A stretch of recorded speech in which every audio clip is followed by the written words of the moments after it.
Hej alle sammen.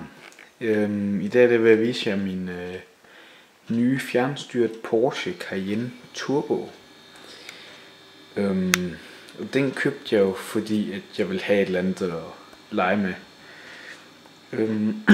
Ja, det lyder nok lidt mærkeligt at jeg er 16 år om uge og køber skal vi sige et legetøj. Men det var fordi at min yndlingsbil er Audi Q7, og den kunne man få i fjernstyret version. Men den havde de desværre ikke på lager her i Danmark, og vi kunne ikke få lov at bestille den her hjem til Danmark på grund af opladerstikket var anderledes. Så ville de ikke sende den her til Danmark, på grund af så er de bange for, så ville vi blive utilfredse med varen og ikke kunne få det opladt. Men så har jeg købt den her størrelse 1-14, sådan rimelig stor, hvis I kan se ved min hånd her. Og nu kan det godt være at der er masser af ridser og buler, men så er det bare fordi jeg har været ude at køre, men jeg har både kørt ude og inde. Den er rigtig fri og flot, og ja, den er sådan lidt dirty. Men jeg ved slet ikke om mit kamera vil fokusere. Jo, det hvis man zoomer lidt ind på punkterne, for eksempel det her Porsche mærke, som hvis den gider fange. Men det er en meget flot bil, synes jeg. Meget detaljeret, må man sige. For eksempel også fælgerne her. Og det jeg er mest imponeret over, det er det her indeni. Fordi prøv at se, der er virkelig mange detaljer. Der er også hvis vi kan se om på den anden side her om lidt, så er der også kan man se speedometer som klistermærker. Det synes jeg er meget godt. Jeg burde måske lige have støvet den af, inden at jeg begyndte at filme. Så der hvor nummerpladen skal sidde, står der turbo.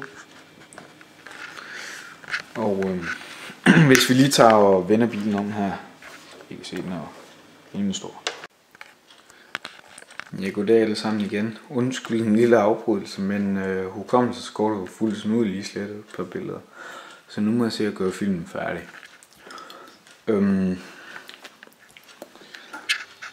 Der er en smule ridser. For eksempel den hvide der. Men det er jo ikke buler og ridser vi skal kigge efter. Det er jo alle de fede detaljer som udstødningsrørene og også detaljeret der bagvinduesvisker. Og det er det seriøst det fedeste. Det er inde i her. Det gider jeg ikke lige fokusere på, men det er seriøst bare en mega fed bil. Og den er rimelig billig. Jeg købte den her fra en tysk hjemmeside, der hedder Amazon. Ligesom Volvo Amazon, men bare www.amazon.de. Man kan også England, men så får man den ikke til Danmark. På grund af i England har jeg det der med det der stik der. Med at det er et specielt firkantet træstik, som ikke passer ind i runde stikkontakter. Ja, det gælder den så ikke. Men den er fed, og I kan lige se controlleren her. Også med Porsche. Der står Porsche. Og antennen.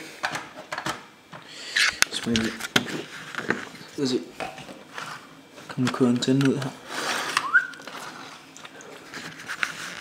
Og så har man rimelig stor. Den kan række rigtig langt. Som man kan se, så frem, tilbage og til side. Og den lille lampe der, den lyser rød. Ikke lige nu, men det gør den, når det er.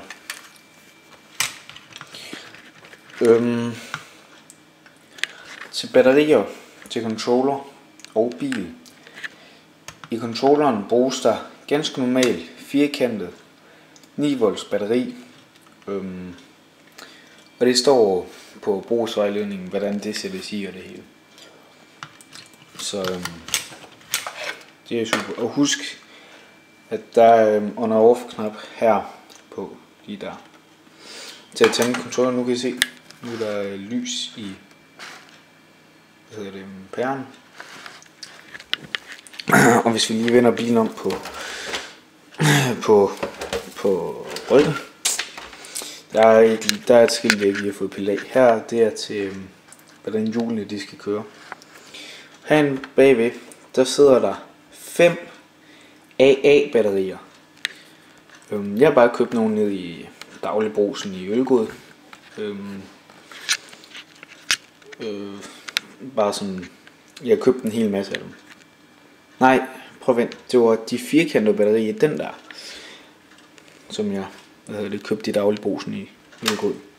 Dem har jeg bare købt ned i vores Dagligbrugs her. Men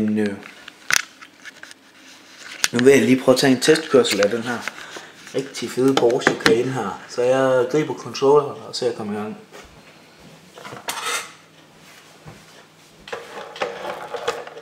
Og som I kan se, så er der jo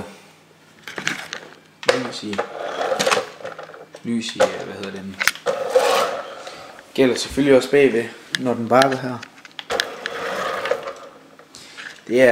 Det er en fed ting, som de har valgt at lave, at der er LED-lys her.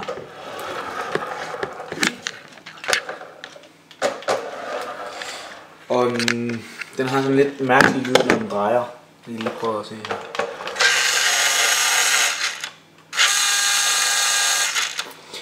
Det ved jeg ikke hvorfor, men det er jo sådan en motor, der kører ind i, som der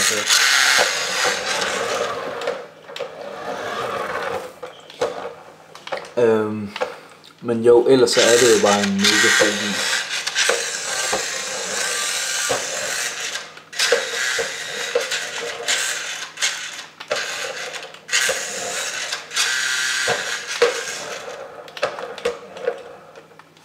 Så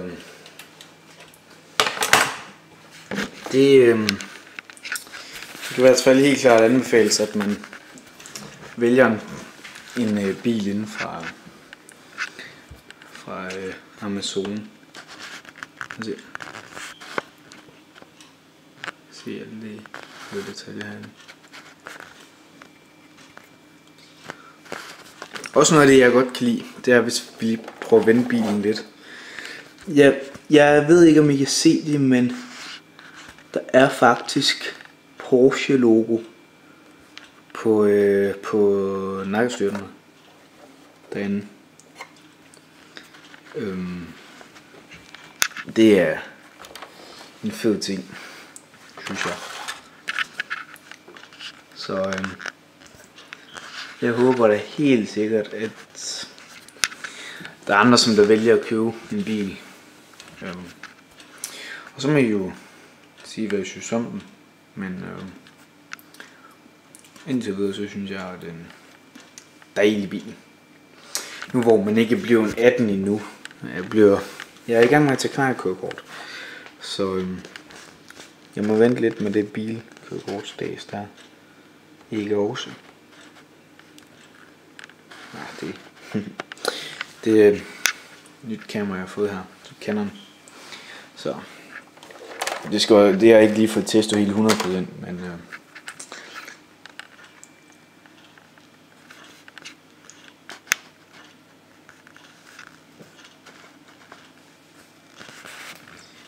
den er fed.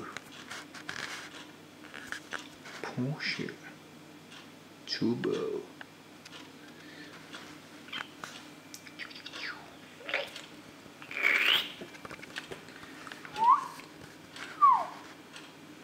Jeg kan se alle de fede detaljer, og derovre på radioen, eller det er sådan noget touch noget, der står Cayenne, og det er der speedometer derovre på.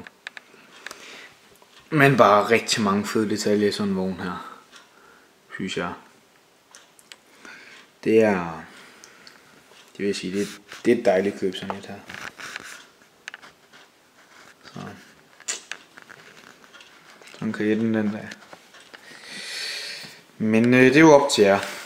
Så jeg vil sætte mig ind og klippe det her sammen, og så lægge det ud på internettet. Kan I have det så pænt.